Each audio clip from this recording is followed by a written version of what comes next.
Something new and strange has happened in Canada.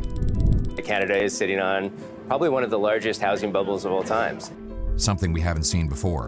An entire generation of youth now say they will never be able to afford a home. This is not normal for Canada.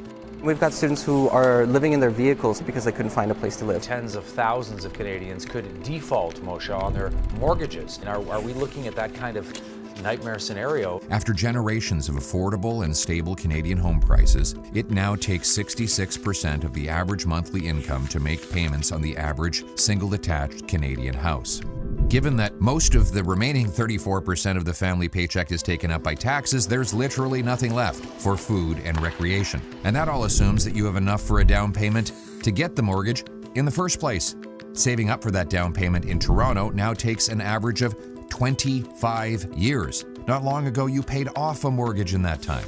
So young people must rent, but rent has doubled in the last 8 years. Newlyweds now pay $1,000 per month to rent a single room in a townhouse that they share with two other couples. 35-year-olds live in their parents' basements. Rents are so high in Toronto that students live in homeless shelters. Others sleep in their cars or even under bridges just to afford to go to university. One grandmother posted signs on hydro poles trying to find a place to live. Middle-class people like nurses and carpenters now live in their vehicles. Tent cities are popping up in almost every major city and many small towns in Canada, mostly in places that never had them before.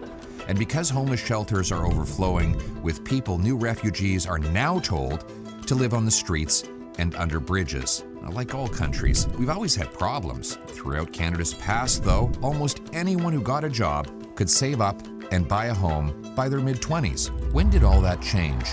Canada's About new Prime Minister, 8 Justin Trudeau. years ago.